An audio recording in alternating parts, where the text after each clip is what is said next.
देख रहे हैं सी न्यूज भारत। मैं हूं आपके साथ आकांक्षा यादव। वक्त हो चुका है न्यूज बुलेटिन का और आज इस बुलेटिन में हम जानेंगे कि बांदा में एसडीएम ने कौन सी योजना का किया शुभारंभ, चतरा में बाइक एम्बुलेंस की सुविधा क्यों हुई विफल और मिर्जापुर में किसान नेताओं के साथ किस समर्थक को किया गया नजरबंद। ये सब जानेंगे विस्तार से, तो आइए निगाह डालते इस वक्त की खास खबरों पर। जसपुरा सामुदायिक स्वास्थ्य केंद्र में पैलानी के उपजिलाधिकारी राजकुमार वर्मा ने प्रधानमंत्री मातृत्व वंदना का शुभारंभ कर जसपुरा अस्पताल की जांच की। पूर्व नियोजित कार्यक्रम में सामुदायिक स्वास्थ्य केंद्र पर पूरी तैयारियां की गई थी। कार्यक्रम का शुभारंभ करते हुए उपजिलाधिकारी ने कहा कि प्रधानमंत्री ने महिलाओं के स्वास्थ्य को अच्छा बनाने के लिए प्रसव पूर्व प्रधानमंत्री मातृत्व वंदना योजना को लागू किया हुआ है। वहीं उपजिलाधिकारी ने अस्पताल का निरीक्षण किया, जहां पर पूरी व्यवस्था अच्छी रही। बांदा से सी न्यूज संवाददाता कासिद अली सिद्दीकी की रिपोर्ट। एक और किसान जहां केंद्र सरकार की कृषि नीति बिल को लेकर आंदोलित है, वहीं दूसरी ओर सदर थाना से महज 7 किलोमीटर की दूरी पर बसे एक गांव भादे के किसान अगलगी की मार झेलकर तिल कर मरने को विवश है।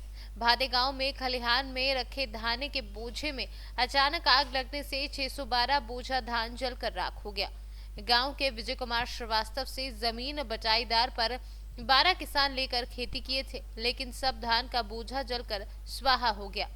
इस अगलगी की घटना में लगभग 4 लाख रुपए के नुकसान की संभावना जताई जा रही है। मशीन उसने ना पा रहे और सब जमा करे, सब धाने जल गया। अब बाले बच्चे हमीन खटा आ एको शेर किनार हमीन कैसे बाले बच्चे जिया। सरकार से कुछ मौजा हमीन के जीने खाने के कुछ मदद करना के होगा, न तो हमीन मर जाएंगे ऐसे शेर पर शेर करके खा बटाइया तो खेती करबे करा है।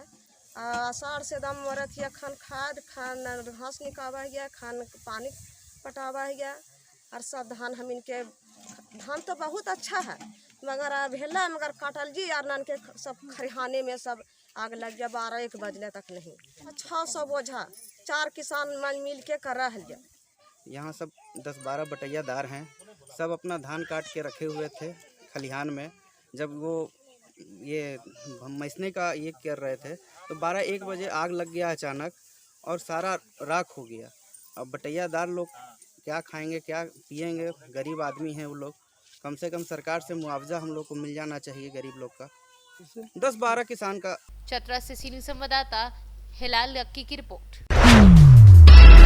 चतरा जिले के सिमरिया रेफरल अस्पताल और प्रखंड कार्यालय एम्बुलेंस गैरेज बन गया है। प्रखंड कार्यालय और अस्पताल भवन के परिसर में बाइक एम्बुलेंस रखे हुए हैं और कई बस एम्बुलेंस पड़े हुए हैं। नतीजा ये है कि यहाँ भवन एम्बुलेंस गैरेज बनकर रह गया है। अब इस पर किसी का ध्यान नहीं है। गांव के गरीबों और जरूरतमंदों को स्वास्थ्य सुविधा उपलब्ध कराने के लिए सरकार कई तरह की योजनाएं लाती है, लेकिन धरातल पर पहुंचते पहुंचते उसका उद्देश्य और वास्तविकता ही बदल जाती है। ऐसा ही कुछ मामला चतरा जिले के सिमरिया अनुमंडल में सामने आया। जिले के सुदूरवर्ती ग्रामीण क्षेत्रों में निवास करने वाले ग्रामीणों की सुविधा के लिए सांसद मद से जिले भर के लिए 49 बाइक एम्बुलेंस खरीदे गए थे। सभी बाइक एम्बुलेंस की खरीदारी लगभग 1,07,31,000 रुपए की लागत से की गई थी। चतरा आज भी काफी पिछड़ा जिला है, जिसमें कई ऐसे गांव हैं जहां ना तो पहुंचने को सड़क है और ना ही मोबाइल का नेटवर्क और पेयजल के लिए स्वच्छ पानी का भी अभाव है। ऐसे में क्षेत्र में अचानक बीमार पड़ने पर ग्रामीणों को अस्पताल ले जाने की दृष्टि से ये बाइक एम्बुलेंस काफी कारगर साबित हो सकते हैं, लेकिन व्यवस्था की मार में बाइक एम्बुलेंस अपने से उद्देश्य से भटक कर कहीं गुम हो गई है। एम्बुलेंस पहुंच नहीं पाता सिमरिया अस्पताल से। एम्बुलेंस रहते पीरियड में भी कोई नहीं भेजता और प्लस में हम लोग को अपना पैसा खर्च करके आना पड़ता है और कोई भेजता भी नहीं है। उसके पास पैसा नहीं रहेगा वो क्या करेगा, तो ऐसे ही उसका ये हो जाएगा। कैसे आएगा? चतरा सांसद के द्वारा बाइक एम्बुलेंस सभी हॉस्पिटल को उपलब्ध करवाया गया था, लेकिन सिमरिया रेफरल अस्पताल का बाइक एम्बुलेंस प्रखंड कार्यालय का शोभा का वस्तु बन गया है। बाइक एम्बुलेंस को इसलिए उपलब्ध करवाया गया था ताकि गांव टोला से मरीज को आसानी पूर्वक हॉस्पिटल लाया जा सके, लेकिन अभी तक उस सुविधा से सिमरिया वासी वंचित रह गए हैं। देखिए, वो बाइक एम्बुलेंसेस को चलाने के लिए करंटली टेम्पररी अभी CHCs के ही जो स्टाफ हैं उसको यूज़ करने के लिए इंस्ट्रक्शंस दिए गए हैं। वहाँ पे आवश्यक निधि भी उपलब्ध है इसके लिए। स्थायी सॉल्यूशन के लिए डीएमएफटी के माध्यम से चालकों को रखा जाएगा और उसके लिए जो ग्राम सभा से पारित होकर योजना आ चुकी है उसे गवर्निंग बॉडी में पारित कराते हुए हमें उम्मीद है कि नए साल से हम लोग उसको स्थायी तरीके से चलाने की स्थिति में रहेंगे। चतरा से सीनियर संवाददाता शाफाद अंसारी की report. Newton Chikhli ward number 2 में पुण्यतिथि का कार्यक्रम एवं न्यूटन में दिवंगत आदिवासी मार्गदर्शक संखलाल मरकाम को भी मौन धारण कर श्रद्धांजलि दी। दीप प्रज्वलित कर छाया चित्र पर माल्यार्पण कर सभी के द्वारा पुष्प अर्पित किया गया।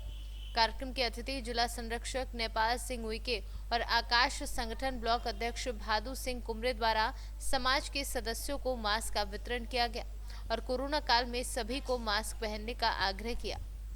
छिंदवाड़ा से सीनियर संवाददाता संदीप हेड़ाऊ की रिपोर्ट।